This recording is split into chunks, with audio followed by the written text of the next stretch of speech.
बिस्मिल्लाहिर्रहमानिर्रहीम। अस्सलाम वालेकुम।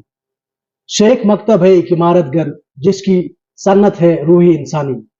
नाजरीन, मैं हूं नारवा वाला और आप मुझे देख रहे हो नारवा लिटरेरी सोसाइटी पे। आज के इस प्रोग्राम में हमें जिस शख्सियत को आपके सामने मदऊ करना है वो किसी तारुफ के मोहताज नहीं है। नाजरीन, मैं बात कर रहा हूं मोहतरम रियाज अहमद गनाई साहब। आए जाने इनकी हालात जिंदगी के बारे में। मोहतरम रियाज साहब, आपका खैर मकदम है हमारे इस प्रोग्राम में। आपका बहुत बहुत शुक्रिया मंजूर साहब, आपने मुझे दावत दी इस आपके आपके इस खास प्रोग्राम में। आपका बेहद शुक्रिया। रियाज साहब, सबसे पहले आप बताएं कि आप कब कहाँ पैदा हुए। देखिए मंजूर साहब, मैं एक मुदस्त घराने से ताल्लुक़ रखता हूँ।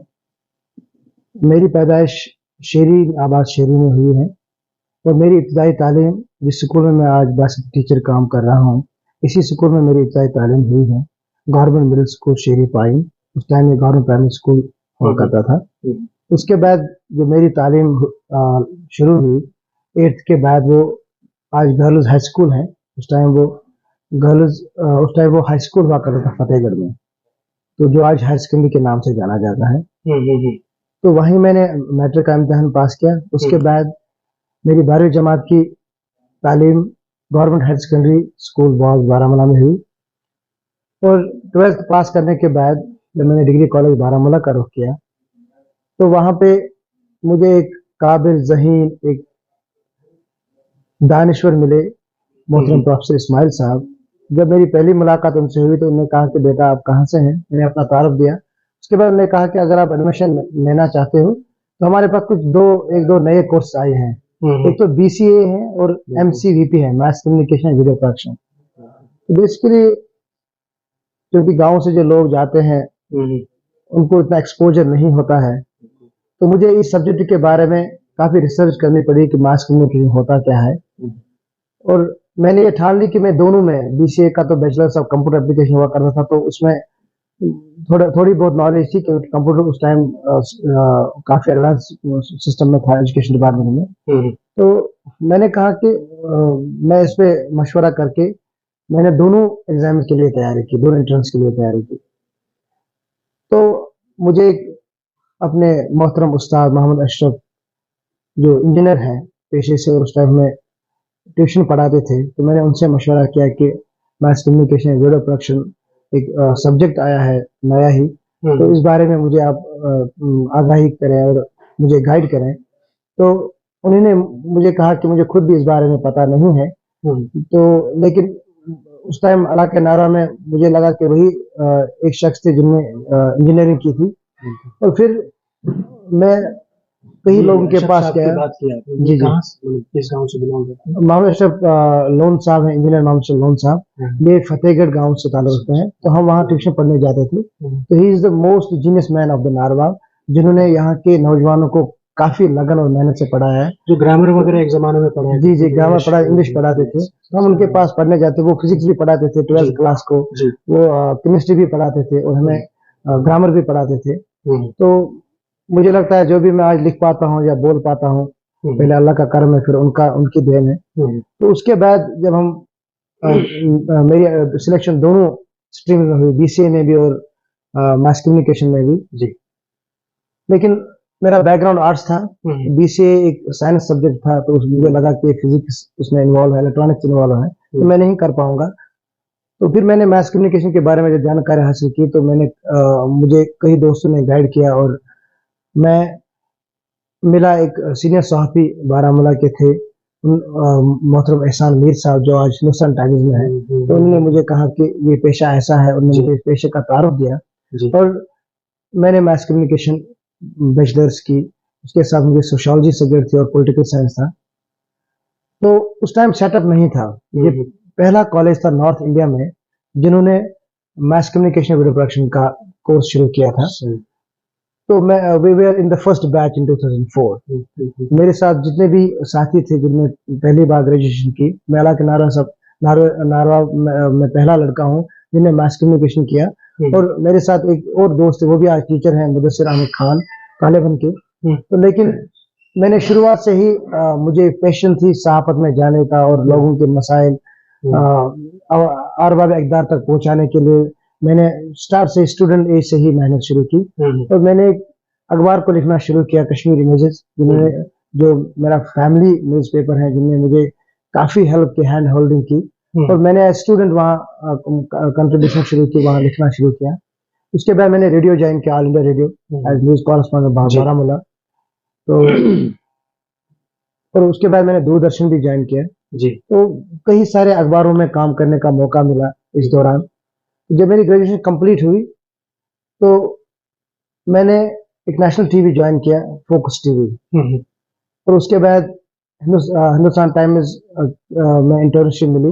तो उसके बाद मैंने टाइम्स ऑफ इंडिया का एक श्रीनगर एडिशन निकलता था, माय टाइम्स ऑफ श्रीनगर, तो मैंने उसके लिए काम किया।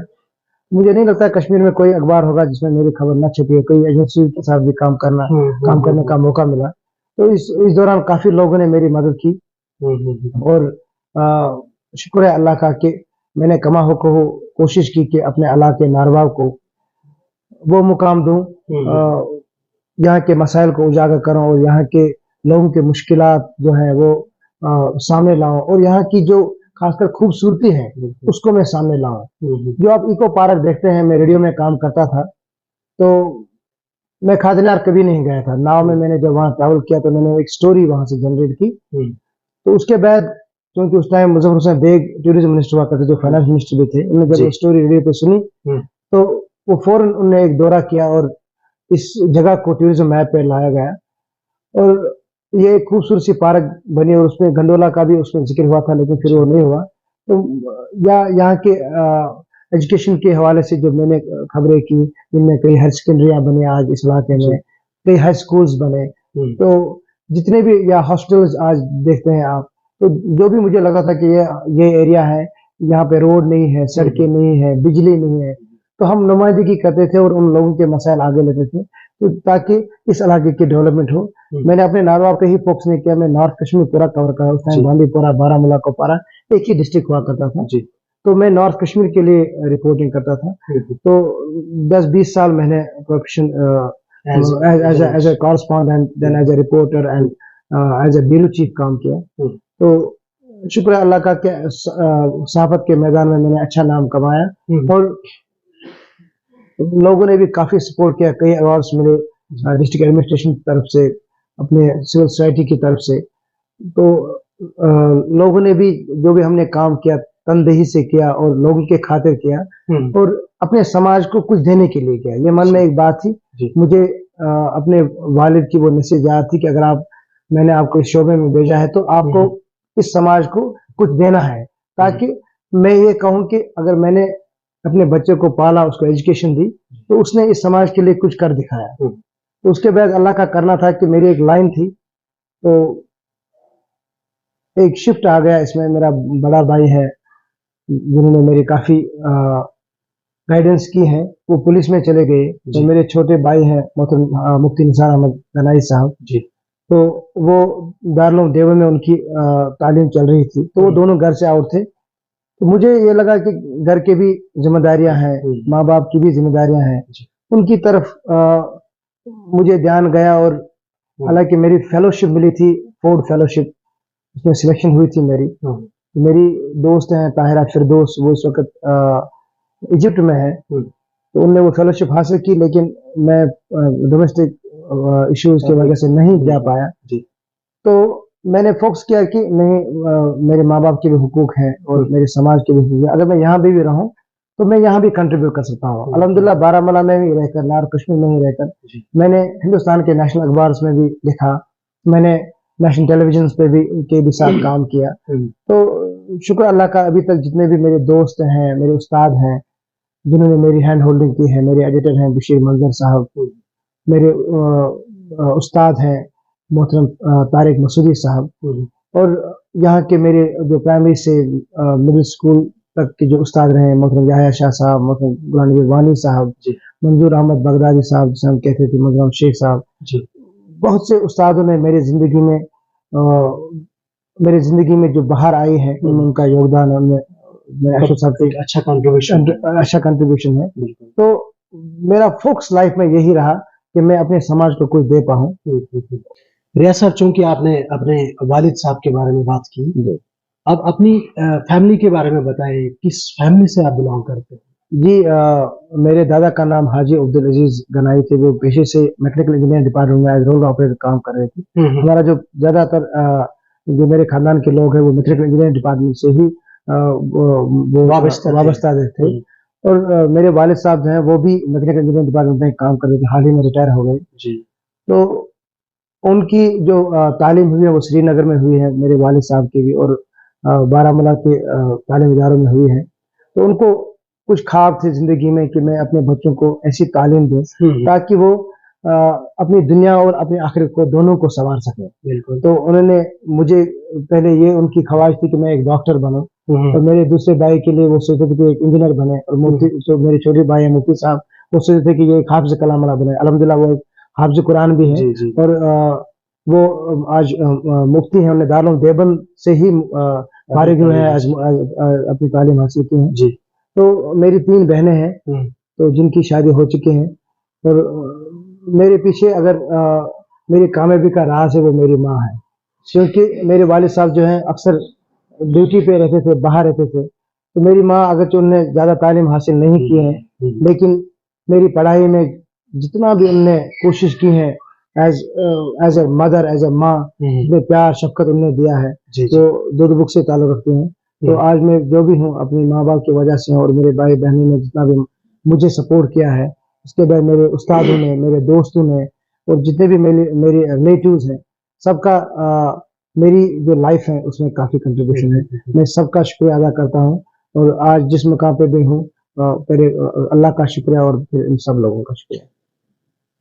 रियाज सर, चूंकि आपने काफ़ी अरसा मास कम्युनिकेशन फील्ड में गुजारा, तो उसके बाद आपकी ज़िंदगी में एक शिफ्ट हुआ। जी, मास कम्युनिकेशन से आप डिपार्टमेंट ऑफ एजुकेशन की तरफ आपने खुद को रुजू किया। जी, क्या हालात हो गए थे उस टाइम आपने अपने खुद को शिफ्ट किया? जी।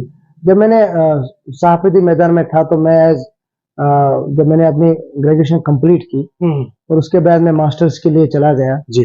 तो मेरे दोस्तों ने भी कई जामिया मिलिया में एडमिशन के लिए कोशिशें की, और कहीं ना कश्मीर यूनिवर्सिटी में कोशिशें की। मैंने भी कई जगहों पे एडमिशन के लिए इसी कोशिश में था। तो इस दौरान एक चूँकि मैंने अभी आपको कहा कि फैमिली की भी ज़िम्मेदारियाँ होती हैं। जी। मेरे वालिद साहब और मेरी माँ और मेरे बहनें घर में थी, और मेरे 2 भाई जो थे वो बाहर थे। जी। तो मुझे लगा कि समाज की और घर की ज़िम्मेदारियाँ हैं।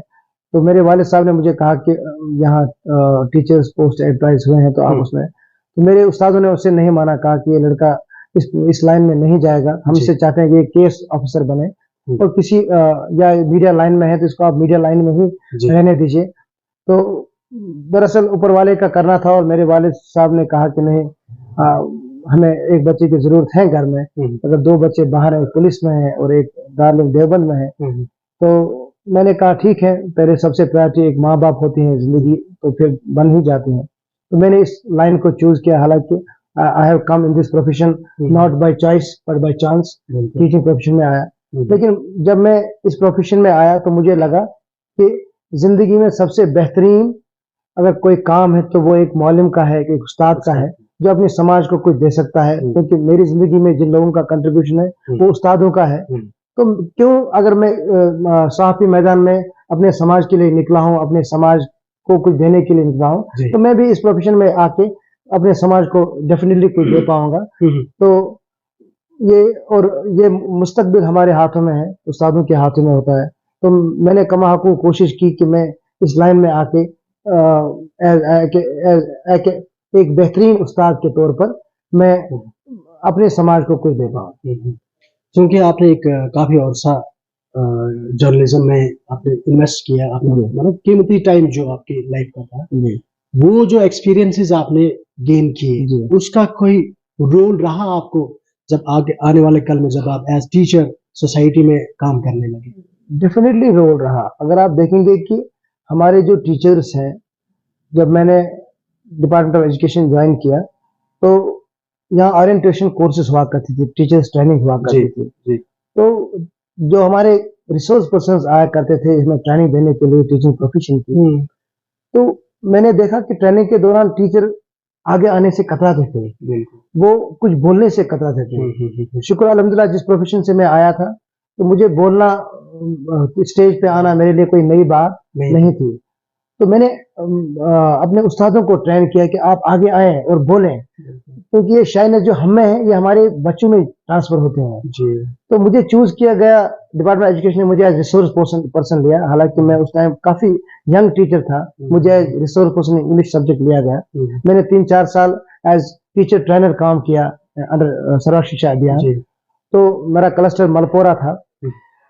तो मैंने उस टाइम भी कोशिश ये की कि मैं जो मेरे में स्किल्स डेवलप हुई हैं, कम्युनिकेशन स्किल्स, जो मीडिया का मुझ में जितनी भी स्किल्स और जितनी भी ट्रेनिंग मुझे मिली है, मैं ये इम्पार्ट करूँ अपने उस्तादों में और अपने स्टूडेंट्स में।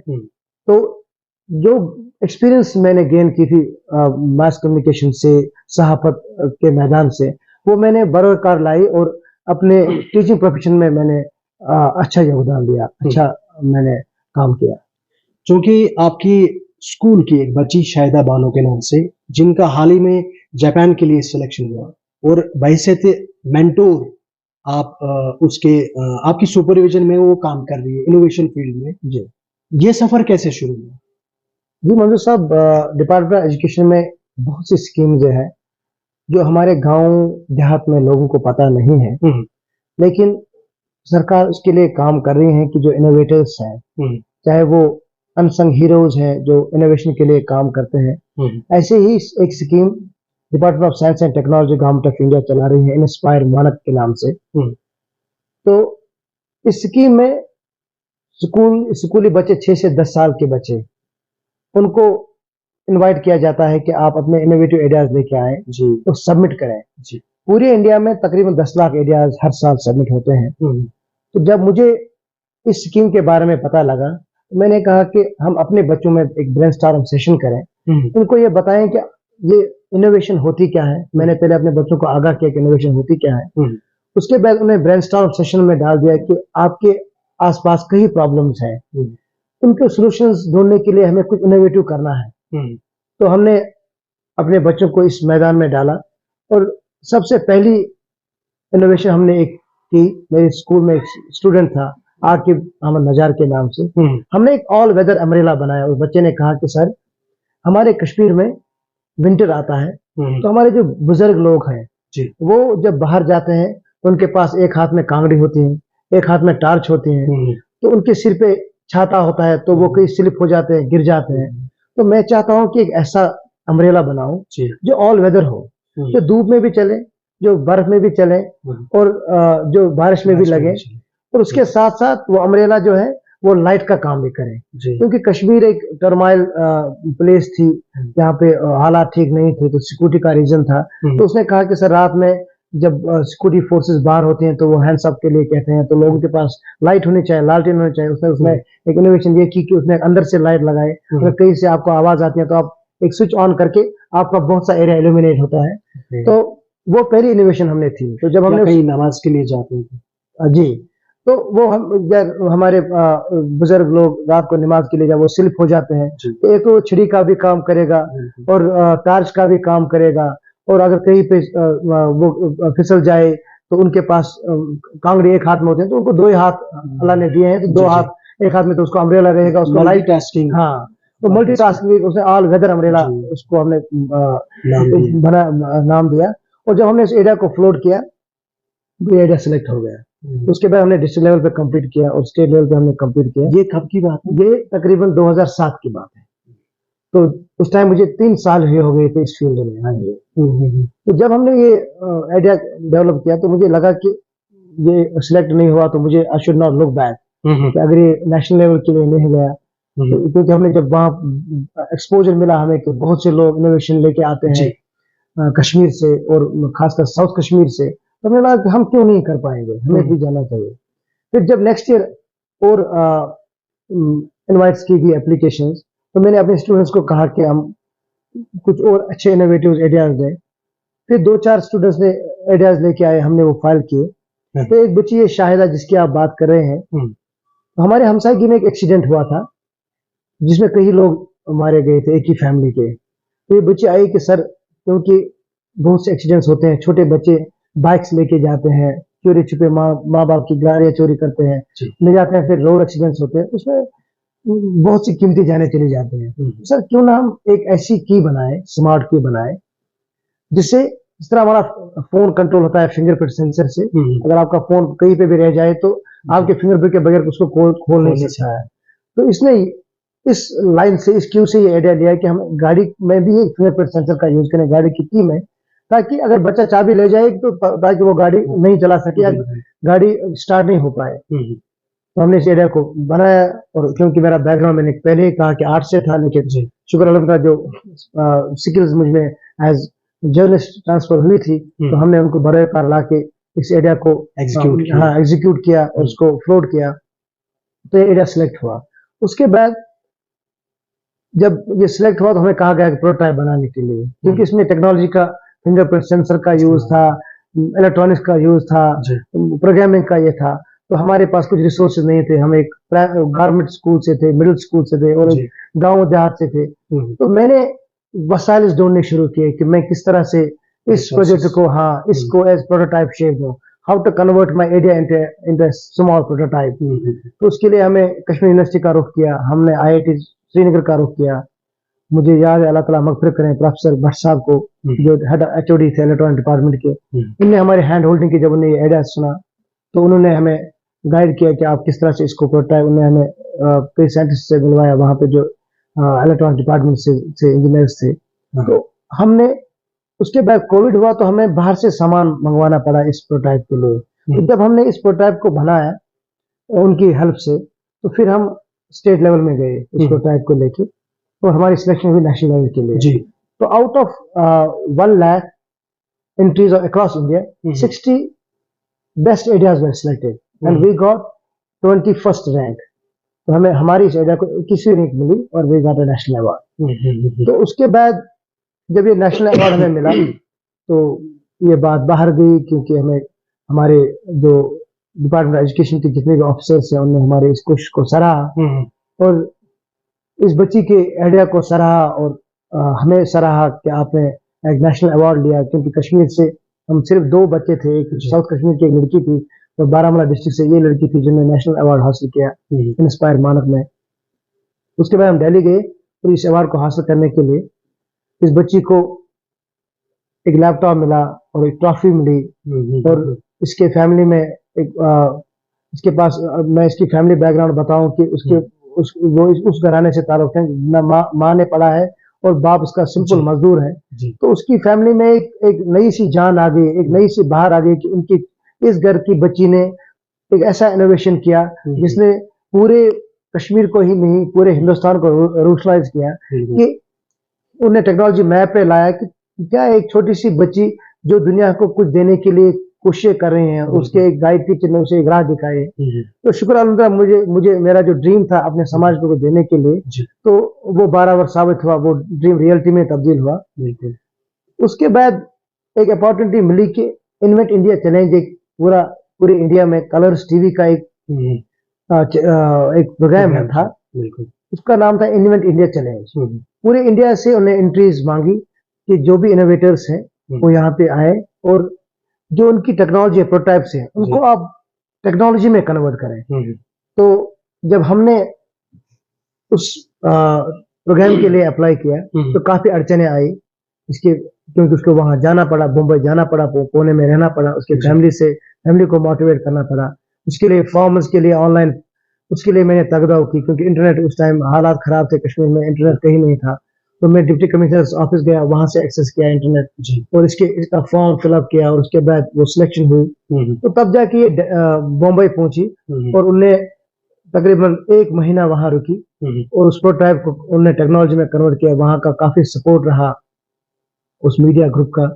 तो फिर जब फाइनल सिलेक्शन हुई तो she one the award, she was among the top 10 और इसने वो अवार्ड जीता। She one 10 lakh rupees. तो एक 7th क्लास की बच्ची जो एक मिडिल स्कूल से ताल्लुक रखते हैं, जब वो एक नेशनल प्लेटफॉर्म पे जाते हैं, जब उसने देखा कि वहाँ पूरे इंडिया के इनोवेटर्स हैं जिन्होंने ऐसे ऐसे काम किए हैं, वहाँ एक मिट्टी कूल करके एक फर्म चल रही है यहाँ, जिसने मिट्टी के काफी चीजें बनाई, मिट्टी का फ्रिज बनाया है, मिट्टी के बोटल्स बनाए हैं, तो इसको एक एक्सपोजर मिला और वहाँ पे ट्रेनिंग भी मिली कि एक टेलीविजन सेट पे एक छोटी सी बच्ची जाना, वहाँ पे बोलना, क्योंकि कलर्स टीवी का, कलर्स इन्फिनिटी का एक प्रोग्राम था, तो इसने वो अवार्ड वहां से हासिल किया और 10 लाख रुपए इसके अकाउंट में चले गए, उसमें कोई टैक्स भी कटा। तो मुझे लगा कि मैंने अपने समाज को अगर कहते हैं कि अगर आप अपने तरफ से एक ही चीज, एक ही पौधा लगाते हैं और वो पौधा फल फूलता है, तो आपको बहुत खुशी होती है कि मैंने एक पेड़ लगाया और उसने इतना फल दिया, इतना। इस सफर के बाद हाल ही में हमारी सिलेक्शन नेशनल टेक्नोलॉजी वीक 2023 हुआ, पूरे इंडिया के इनोवेटर्स को लाया गया था। तो वी वर लकी एनफ, मैं और शाहिदा उस टेक्नोलॉजी वीक में हमने एक हफ्ता प्रगति मैदान में, जिसकी inauguration prime minister of India ने की, और हमें वहाँ पूरे इंडिया के इनोवेटर से मिलने का मौका मिला, जिन्होंने काफी वहाँ कश्मीर से 5-6 इनोवेटर्स थे, प्रेरी का एक ग्रुप भी था, एक हंदवारा से भी एक इनोवेटर था, साउथ कश्मीर से कुछ इनोवेटर्स थे, और कुछ स्कूलों से बच्चे थे और कुछ स्कूलों से बाहर बच्चे थे। तो हमें वहाँ पूरी जो भी पूरे इंडिया के जो इनोवेटर्स हैं उनसे मिलने का मौका मिला।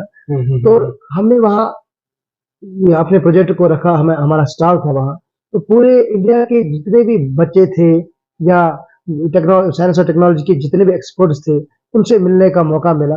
तो हम उसके लिए शुक्रिया अदा करना चाहते हैं अपने डिपार्टमेंट एजुकेशन के, खासकर हमारे district nodal officer doctor Parvez के, जिन्होंने हमारे हैंड होल्डर किए, और उसके बाद नेशनल इनोवेशन फाउंडेशन के स्टेट जो कोऑर्डिनेटर है मोहतरम सहरीन शकील जी, और जो स्टेट के नोडल ऑफिसर हैं डॉक्टर सजाद हुसैन मीर साहब, उन्होंने हमारी काफी मदद की इन प्रोग्राम्स में पार्टिसिपेट करने के लिए, उन्होंने हमारी फेलिसिटेशन की। लास्ट बट नॉट लीस्ट, जो हमारी हेड ऑफ द इंस्टीट्यूशन है मिडिल स्कूल शेरी पैन के हेडमास्टर हफीजा जी, और जोनल एजुकेशन ऑफिसर फतेहगढ़ मोहतरम आशिक हुसैन कार साहब और उनके स्टाफ, हमें बहुत, और chief education officer Baramulla doctor Balbir ji ने हमारी काफी मदद की इस प्रोजेक्ट को, इन प्रोग्राम्स में हिस्सा लेने के लिए। हम इनके बेहद मशकूर हैं। और सबसे खुशी की बात यह है कि जब कल न्यूज आई कि कश्मीर से 3 बच्चे एक इंटरनेशनल एक्सचेंज प्रोग्राम में, जो जापान के साथ इंडिया करता है, exchange of students innovators science में, तो उसके लिए सिलेक्शन हुई, प्रेस्टिजियस प्रोग्राम था, तो उसमें हमारी सिलेक्शन हुई है। तो मुझे लगता है सबके लिए खुशी की बात है, और इस पूरे कश्मीर के लिए भी, और हमारे खासकर इलाके नारवाल के लिए। बिल्कुल सही फरमाया सर आपने। शाहिदा बानो जो है, ये सारे स्टूडेंट्स के लिए, खासकर नारवाल एरिया से जितने भी स्टूडेंट्स बिलोंग करते हैं, सबके लिए एक इंस्पिरेशन हुई है, जो कि आपकी जिंदगी जो है, अपार्ट फ्रॉम टीचिंग, आप सोशली भी एक्टिव हो। किन किन प्लेटफॉर्म्स पे आप सोसाइटी के लिए काम करते हैं? जी मधु साहब, मैं ये चाहूंगा कि अगर एक इंसान का समाज फोकस है, अपनी सोसाइटी फोकस है, तो मुझे लगता है वो जहाँ पे भी बैठे अपने समाज के लिए वो सोचे, वो अपने समाज को हमेशा जहन में रखें, और अपने समाज के लिए कुछ करने के लिए करें, कुछ करने के लिए तगदाव करें, कोशिशें करें, क्योंकि हमारा मजहबी फरीजा भी है और इंसानी फरीजा भी है। सही। वैसे तो एक उस्ताद, वैसे तो एक सहाफ़ी और वैसे तो एक कलमकार, मुझे ये लगा कि अपने समाज को कुछ देने के लिए एक तो एजुकेशन फील्ड में रहना ठीक है, सहाफ़ी के मैदान में रहना ठीक है, लेकिन उसके साथ साथ मुझे चाहिए कि जितने गरीब लोग हैं, लाचार लोग हैं, बीमार लोग हैं, उनके काम आए। और उसके लिए हमारी एक ऑर्गेनाइजेशन यहाँ चलती थी, नारवा वेलफेयर फोरम, जो नाला के नारवा के जितने भी मसाइल थे वो यहाँ के जितने भी ऑफिसर हजरात थे या एडमिनिस्ट्रेशन थे उन तक पहुंचाना, तो उसके साथ में जुड़ा रहा। और मेरी एक ऑर्गेनाइजेशन है ह्यूमन एड सोसाइटी कश्मीर, जो एक मदर एनजीओ के तहत काम करते हैं, वहाँ पे मैं एज सेक्रेटरी काम करता हूँ। मैं अपना जो बचा कुचा वक्त है, जो मेरी छुट्टियां हैं, जो मेरे पास वक्त बचता है, मैं चाहता हूँ कि मैं उन समाज के उन लोगों के लिए वो वक्त सर्व करूं जिनको मेरी जरूरत है, और जो चाहते हैं कि हमें इस कॉर्नर से हेल्प मिले। तो वहाँ पे हम औरपन बच्चों की एजुकेशन को स्पॉन्सर करते हैं, वहाँ पे हम गरीब और बेवा औरतों की दागरसानी करते हैं, उनकी हेल्प करते हैं, और खासकर रिलीफ रिहैबिलिटेशन, चाहे वो अर्थक्वेक हो, चाहे वो जलजले हो, हम्म, चाहे वो एजुकेशन हो, चाहे वो हेल्थ हो, कई बीमार लोग हैं उनकी हेल्प करना हो, तो या हमारे ईद और कोविड में जो हालात रहे, लोगों के पास फूड क्राइसिस थी, तो हमने चाहा कि हम लोगों तक पहुंचे। हम घरों में नहीं रहे कोविड में। मैंने चाहा कि मुझे चाहिए, मेरे समाज को उसको मेरी जरूरत है। मैं एज कोविड वेरियर निकला और ह्यूमैनिटेरियन सोसाइटी के साथ साथ मैं बैंक में एज मजिस्ट्रेट काम करता था। तो जिन दिनों छुट्टी हुआ करती थी, मैं ह्यूमैनिटेरियन सोसाइटी को ज्वाइन करता था एज वॉलंटियर। हम फूड किट्स लोगों गरीबों तक पहुंचाते थे। और जब जलजले के साथ जब सैलाब आया श्रीनगर में, आप वादी कश्मीर में जितना एक बड़ा सैलाब आया, तो हमने शेरी से रिलीफ लेके, शेरी के लोगों ने लेके, मैं उस रिलीफ टीम का हिस्सा था। तो हम वो रिलीफ लेके श्रीनगर के गलियों में पहुंचे, तो हमने वो रिलीफ डिस्ट्रीब्यूशन में, बेसिकली ये एक इंसान को, अल्लामा इकबाल ने कहा कि दर्द दिल के वास्ते पैदा किया इंसान को, वरना इताअत के लिए कुछ कम न थे करोड़ियां। मुझे लगता है कि अगर हमें अपने समाज का दर्द हो, तो हमें कहीं ना कहीं अपने समाज को काम आना चाहिए। तो चाहे वो ब्लड डोनेशन कैंप्स हो, हॉस्टल में लोगों की जरूरत हो, अगर आप कहीं किसी के काम आए, तो मेरे लिए, मुझे लगता है कि वो सबसे बड़ी बात है। रियाज साहब, चूंकि आप डिस्ट्रिक्ट जनरल सेक्रेटरी हो, Jammu and Kashmir RET forum के भी हिस्से हो जी, ये फोरम में किस पद पर हो आप और क्या पर्पस है इस फोरम?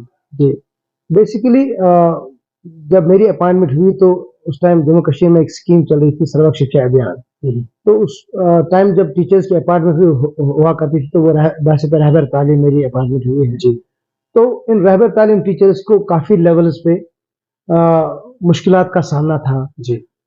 उनको काफी अड़चने होती थी, क्योंकि पहले आपको 1500 रुपये सैलरी मिलती थी, उसके बाद 3000, उसके बाद आपने अपनी जिंदगी के कीमती 5 साल अपने सरकार को दिए, तो हमें काफी झेलना पड़ा। उसके लिए एक तंजीम बनी, जम्मू कश्मीर रहबर तालीम टीचर्स फोरम। तो मैंने वैसे तो एक वॉलंटियर उसमें काम किया, और शुक्र अल्हम्दुलिल्लाह आज हाल ही में मुझे इंतखाबात के जरिए डिस्ट्रिक्ट जनरल सेक्रेटरी मुंतखब किया गया। मैं पिछले डिस्ट्रिक्ट बारामूला को मैं रिप्रेजेंट कर रहा हूँ। और वहां पे भी जो मेरे उस्ताद हैं, जो बार्डरों पे काम करते हैं, जो जंग आलूदा ताले थे स्कूलों पे चढ़े हुए, उन रहबर तालीम उस्तादों ने वो ताले खोले, और एजुकेशन, जो स्टेट में एजुकेशन की जो हालत थी वो काफी अबतर थी, कुछ हालात यहाँ ठीक नहीं थे। तो इस रहबर तालीम स्कीम में उन स्कूलों में ताले चढ़े थे, और इन रहबर तालीम टीचर्स ने अपने आप को जोखिम में डालकर बॉर्डरों पे स्कूल खोले, जहाँ पे सैनिक होती थी। हाँ, पूरे वैली के दूर दराज इलाकों में जाके रहबर तालीम टीचर्स ने काम किया। अच्छा, लेकिन उनके साथ पिछले सरकारों ने सौतेली माँ का सलूक किया। पहले उन्हें कहा कि आप 5 साल के बाद आप एज जनरल लाइन टीचर आपको तैनात किया जाता है। उसके बाद उनको सैलरी का इशू रहा, उनको सैलरी के लिए तरसाया गया, और फिर उन्हें उसमें मुझे भी, मैं भी शामिल था। तो मुझे लगा कि ये मैं तो एक प्रोफेशन से, एक अच्छे से प्रोफेशन से आया था, तो मैं किस प्रोफेशन में फंस गया। तो क्योंकि जब आपकी फैमिली सेटिस्फाई हो, आपका माइंड सेटिस्फाई हो, तब आप कुछ दे पाएंगे।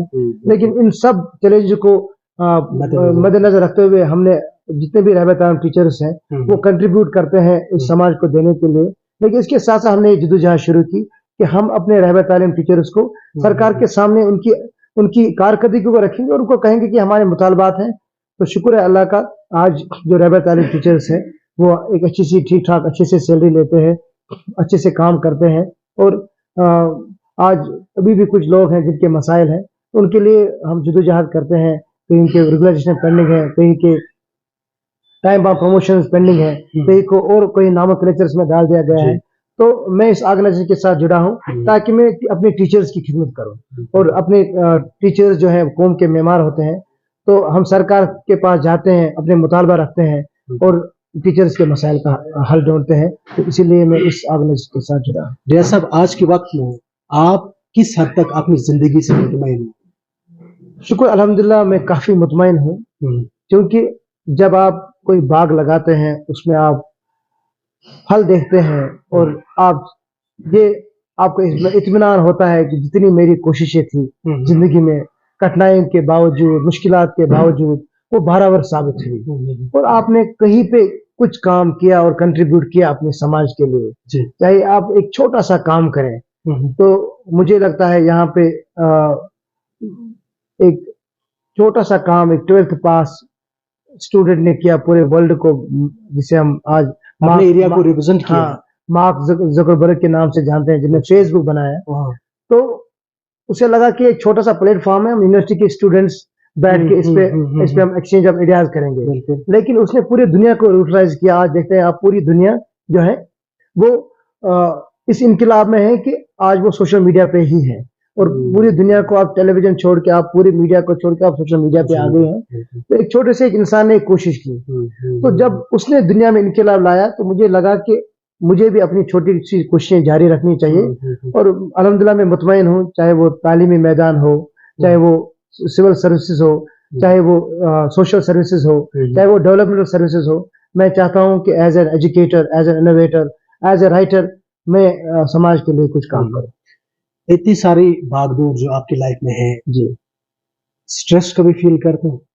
ये बेशक स्ट्रेस तो होता है, कभी इंसान चैलेंज का सामना करता है, लेकिन उसके बाद वही इंसान कामयाब होता है जो इस स्ट्रेस को मैनेज कर पाता है। उसको ओवरकम करने के लिए क्या क्या करते हो? जी, स्ट्रेस को ओवरकम करने के लिए एक तो आपके पास सपोर्ट्स हैं, आपके पास प्रेयर्स हैं। अगर आप इबादत करते हैं, अल्लाह को याद करते हैं, तो आपका स्ट्रेस ओवरकम हो जाता है। अगर आप अच्छा काम करते हैं, लोगों के काम आते हैं, तो आपको अंदर से एक सेटिस्फेक्शन मिल जाती है, तो आपका स्ट्रेस खुद ब खुद चला जाता है। अगर आप किसी से स्माइल के साथ बात करते हैं, किसी के साथ अच्छे से पेश आते हैं, तो वो आपके स्ट्रेस लेवल को क्योंकि हमारे स्कूलों में जो बच्चे हैं वो गरीब घरानों से आते हैं, उनके माँ बाप चाहे मजदूर हैं, तो उन बच्चों को माँ की फराइज भी एक उस्ताद को ही अंजाम देने पड़ते हैं, और बाप के फराइज भी उस्ताद को है। उनके माँ बाप के पास उतना टाइम नहीं है, वो उन बच्चों की कॉपीज देखें, उन बच्चों के अकाउंट्स देखें, तो हमें सब कुछ देखना पड़ता है। तो उस टाइम हमें सेटिस्फेक्शन मिलती है, हम कुछ अपने समाज को दे पाते हैं और रिलैक्स फील करते हैं।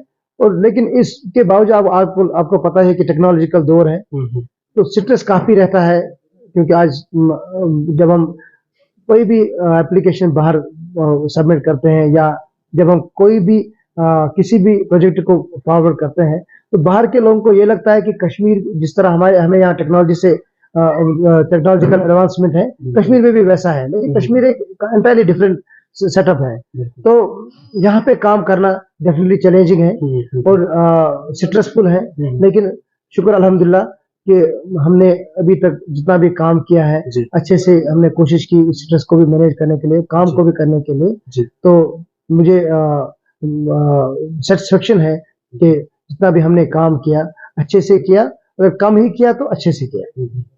सपोर्ट्स को लेके आप कितना खुद को इंक्लाइन फील करते हैं? मैं सपोर्ट्स के साथ बचपन से इंक्लाइन हूँ। मैं क्रिकेट खेलता था, वॉलीबॉल खेलता था, और जो किसी टीम के साथ जुड़े हो? जी, यहाँ पे एक टीम हुआ करती थी शेरी स्टार, तो बचपन से मैं उस टीम के साथ जुड़ा था। लेकिन क्योंकि अब जब हम एक प्रोफेशन में आते हैं तो बहुत कम टाइम मिलता है, क्योंकि आज के टाइम में अभी एक्टिविटी बेस्ड लर्निंग जब से हो गई, तो खेल कूद भी बहुत जरूरी है। जी, part and parcel of education. तो हम अपने बच्चों को सपोर्ट एक्टिविटीज में इन्वॉल्व करते हैं, उनको सपोर्ट सैटरडे हमने रखी है, उनको हम ले जाते हैं, उन बच्चों के साथ खेलने का मौका मिलता है, हम खेलते हैं। और जब मैं मीडिया प्रोफेशन में था तो हमें मीडिया की एक टीम बनाई थी, तो हम कई इवेंट्स में, कई सपोर्ट इवेंट्स में हम एज मीडिया टीम पार्टिसिपेट करते थे। I used to be captain there. तो मुझे सपोर्ट्स के साथ काफी लगाव है, और आज फील करता हूँ कि सपोर्ट्स के बगैर इंसान इनकम्प्लीट है। तो मैं अपने नौजवानों से यही गुजारिश करूंगा कि आज जो आप देखते हैं स्ट्रेस है, मोबाइल फोन की वजह, जो आप स्क्रीन की वजह से जब आप लगे रहते हैं, तो आप इस स्क्रीन को छोड़ें, आप खेल के मैदानों का रुख करें। और आप देखते हैं कि ड्रग्स ने हमारी सोसाइटी को कितना खोखला कर दिया है।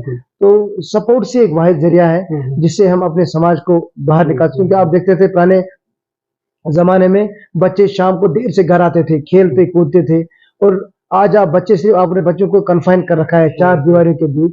तो मैं पेरेंट्स से भी गुजारिश करूंगा कि आप अपने बच्चों को खेलने कूदने दें, बाहर घूमने दें, और खुद भी बाहर जाएं और बाहर देखें, एटमॉस्फेयर को देखें, एनवायरनमेंट को देखें, और बाहर के लोगों से आप इंटरेक्ट करें, तब जाके आपको एक्सपोजर मिलेगा। लेकिन जब हम कन्फाइन रहते हैं, जिंदगी को हम कन्फाइन बनाते हैं, स्ट्रेसफुल बनाते हैं, वहां नहीं जाना है, यहाँ नहीं जाना है, तो इस चीज को हमें कम करना है और अपनी लाइफ को एक और सबसे बड़ी बात, मेरे एक दोस्त थे लास्ट टाइम जब मैंने उससे इंटरेक्शन किया, मैंने कहा कि हमारी समाज में क्या वजह है कि हमारी जो नौजवान नस्ल है वो जाया हो रही है ड्रग्स की वजह से। उसने कहा उसमें एक ही चीज है, वो माँ बाप का जो लाड़ प्यार ज्यादा हुआ है। आज बच्चा 10 रुपए मांगता है, हम उसको 20 रुपए देते हैं। जी। तो उसने कहा कि पेरेंट्स को काफी स्ट्रिक्ट बनना बिल्कुल पड़ेगा, जिस तरह पुराने हमारे पेरेंट्स, टाइम पे ऐसा नहीं था। हाँ, हमारे पेरेंट्स अगर हमें 10 रुपए देते थे, वो शाम को पूछते थे आपने 10 रुपए का क्या कहाँ किया। पे invest हुआ? लेकिन आज के पेरेंट्स के पास टाइम ही नहीं है, वो शाम को घर भी जाते हैं तो मोबाइल फोन के साथ रहते हैं। तो बिल्कुल मैं पेरेंट्स से भी, मैं खुद पेरेंट हूँ, मेरे 2 बच्चे हैं, जी। गुजारिश करूंगा अपने बच्चों को टाइम दें, उनके साथ बात करें, उनसे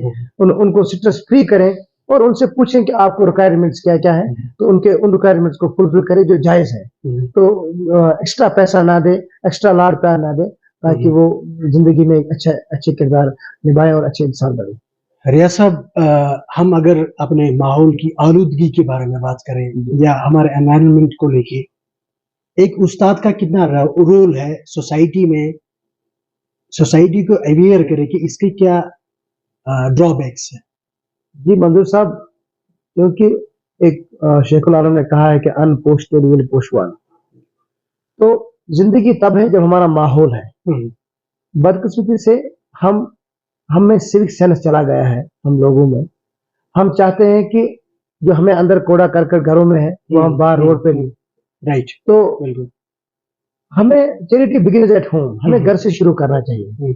कि अगर मैं एक स्कूल में काम करता हूँ, मुझे अपने स्कूल को पॉलिथीन फ्री, पोल्यूशन फ्री करना है। जब मैं स्कूल से शुरू करूंगा तो मुझे एक उस्ताद का रोल यहाँ बनता है।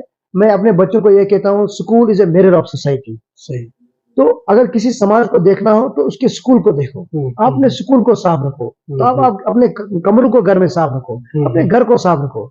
और उसके बाद जब हम माहौल की बात करते हैं, बाहर जब हम जाते हैं, हम अपने देखते हैं अपने नदी नालों को वो पोल्यूट कर रहे हैं।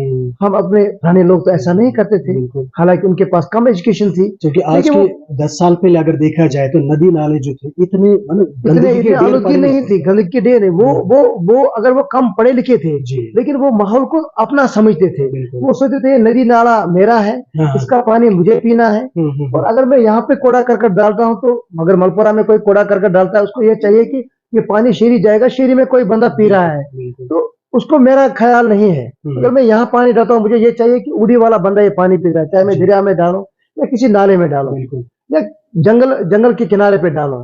तो इसके लिए आप गवर्नमेंट प्रोग्राम्स बना रही हैं। जो प्लास्टिक वेस्ट है, इस साल का थीम भी था से नो टू प्लास्टिक सोल्यूशन। 6 जून को एक एनवायरमेंट डे भी मनाया गया। तो मुझे लगता है कि एनवायरमेंट डे मनाने से, इन बातों पे बोलने से ये है कि हम छोटे से लेवल पे ही शुरू करें। We start with zero and charity begins at home. हम घर से ही शुरू करें। क्या वजह है कि मैं डेली प्लास्टिक का बैग लेके ड्यूटी जाऊं? क्यों ना मैं जूट का एक बैग लाऊं, उसमें अपना टिफिन लेके वहां जाऊं, या मार्केट से अगर कोई सामान लूं तो मैं अपने घर से ही घर से ही, जिस तरह हमारे पुराने लोग लिया करते थे। लेकिन पॉलिथीन का इतना फ्लो है, हमारे सब चीज पॉलिथीन में आते हैं। अब क्योंकि ये चीजें अब हमारी लाइफ में घुस गई हैं, अब इसको मैनेज कैसे करना है, उन चीजों को देखना है। और हमारा जो वेस्ट मैनेजमेंट सिस्टम है, उसमें अवेयरनेस की काफी जरूरत है। तो इसके लिए उस्ताद का काफी रोल बनता है। हम चाहते हैं कि एक ग्रुप बने, खासकर अला के नारवा में, जो एनवायरमेंट पे काम करे, यंग लोग मिले और अपने एनवायरमेंट को, यहाँ कई गांव है जिन्होंने अपने गांव को इंश्योर किया कि वो पुराने तर्ज पे ही रहे, उनमें अर्बनाइजेशन ना हो। वो विलेज अगर है तो विलेज ही रहे, उसी टाउन है तो टाउन ही रहे। लेकिन अब हमारे जो गांव देहात है उनमें अर्बनाइजेशन हो रही है, वहाँ की जो टोपोग्राफी है वो चेंज हो रहे हैं, हम पेड़ काट रहे हैं, तो उनकी जो ब्यूटी है वो खत्म हो रही है। उसके लिए हमें अवेयरनेस की जरूरत है और हमें कोशिश करनी चाहिए छोटे लेवल पे ही कि हम अपने माहौल को साफ रखें। रियाज साहब, कोई ऐसी बात जो आप कहना चाहते हो या हमारे नाजरीन तक पहुंचाना चाहते हो जी, और आपसे वो बात हमने नहीं पूछी? मेरी एक ही मैसेज है अपने यूथ को और अपने तालिब इल्मों को, कि वो जिंदगी में एक मकसद बनाए, कि वो समाज को कुछ देने के लिए जिंदगी जिए और एक हमदर्द रोल गुजारे करें, ताकि समाज में जितने भी लोग हैं उन्हें ये समझे कि ये मेरे अपने हैं। अगर मैं ये समझता हूं कि मेरे हमसाये का बच्चा खराब है जी, और मुझे उससे कोई फर्क नहीं पड़ेगा, मुझे ये सोचना हमेशा पड़ेगा, मुझे ये सोचना पड़ेगा कि मैं किसी लोहे के घर में नहीं रहता हूँ, मेरे घर में भी शीशे लगे हैं, बिल्कुल कहीं ये पत्थर मेरे घर पे भी ना आए। बिल्कुल और अगर कोई मेरे हमसाये का बच्चा किसी भी समाजी काम में बिदत मुलव्वस है। में मुलविस है, बिल्कुल तो मुझे चाहिए उसको काउंसल करें, उसे बताएं अपना बच्चा जान के कि ये अच्छा रास्ता है, ये गलत रास्ता है, इस पे आप दूर रहें। दूसरी बात, एक सबसे बड़ी बात हमारे समाज में घुसी है, वो ये है कि हम काम करना नहीं चाहते हैं। चाहे वो खेती बाड़ी हो, चाहे वो घर का काम हो, चाहे वो आ, अपने हाथ से रोजगार कमाना हो। जी हमें बाहर से लोग यहाँ आते हैं, वो यहाँ पैसा कमाते हैं, चाहे वो हमारी ट्रेडिशनल प्रोफेशनल्स से, चाहे वो यहाँ का नाई हो, चाहे का यहाँ का कारपेंटर हो, चाहे यहाँ का मजदूर हो, सबने काम करना छोड़ दिया है। इससे हमारी इकोनॉमिकल हमें डिस्ट्रेस हुआ है, हम फाइनेंशियल क्राइसिस में चले गए हैं। वजह यह है कि जो यहाँ का पैसा है वो बाहर के लोग जाते हैं, वो यहाँ रोटेट नहीं होता है। तो उस वजह से लोग तो सीना को भी कर रहे हैं, हमारे पास पैसे नहीं है, लेकिन जब हम काम करने के लिए तैयार ही नहीं है। अगर बाहर से बंदा यहाँ आता है, वो दान लगाता है, वो शाली काटता है, वो यहाँ काम करता है, हमारे घरों में काम करता है, टाइल लगाता है, तो क्या कश्मीर के लड़का ये काम करना क्या चोरी है? कहा हमें हमें हमने तो वर्क कल्चर, हमारे पुराने लोग भी सही रहेगी। हमारे पुराने लोग काफी मेहनत कश थे।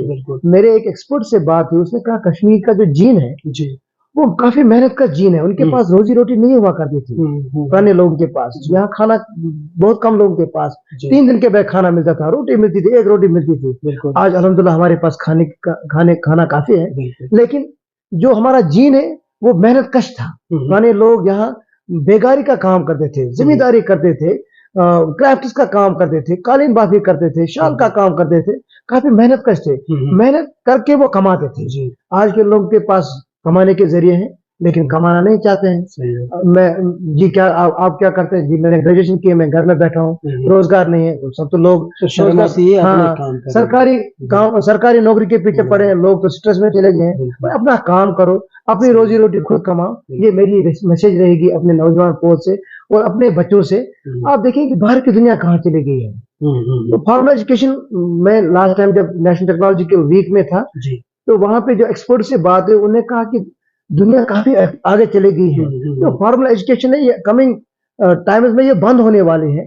आपको खुद कुछ इनोवेटिव करना है, खुद सोचना है, उसी इनोवेटिव आइडिया को भेजना है और कमाना है। क्योंकि आप तो गिलास भी बाहर से लाते हैं, आप तो खाना भी बाहर से लाते हैं, आप तो सब कुछ बाहर से लाते हैं, अपना क्या है? तो जो आप चाइना से लाते हैं, जो आप बाकी कंट्री से एक्सपोर्ट करते हैं, अगर वो आप यहाँ मैन्युफैक्चर करें, यहाँ बनाएं, तो मुझे नहीं लगता है कि आप हमारे पास तस्बीह आते हैं तो ये चाइना की हैं। उस आदमी ने वो तस्बीह बनाई है जिसको अल्लाह का कोई कंसेप्ट नहीं है। हमारे पास टिश्यू पेपर बाहर से आते हैं।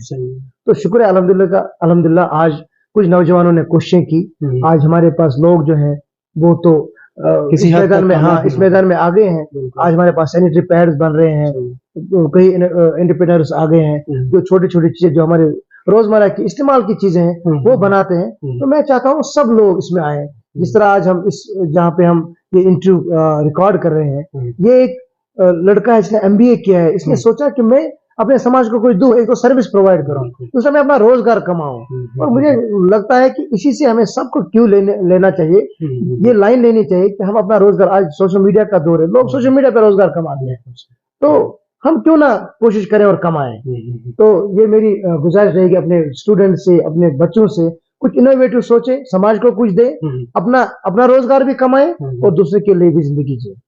रियाज साहब बहुत बहुत शुक्रिया, कीमती वक्त दिया। Thank you so much of you. और मुझे बहुत खुशी हुई कि जितना आप कंट्रीब्यूट करते हैं अल्लाह के नारों के लिए, I salute your endeavours, your work. और मैं चाहूंगा कि जितनी भी आप कोशिशें करें, अल्लाह ताला इसको आपको 4 चांद, आपको तरक्की मिले इस काम में, और इस काम में 4 चांद लग जाए। और हमसे जितनी भी हमारी तरफ से जितनी भी आपको मदद की जरूरत हो, सपोर्ट की जरूरत हो, हमेशा हम आपके लिए तैयार हैं। आपका बहुत बहुत शुक्रिया। Thank you so much. नाज़रीन, आपका भी बहुत बहुत शुक्रिया, आपने भी अपना कीमती वक्त निकाल के हमारी ये बातचीत सुनी। अस्सलाम वालेकुम।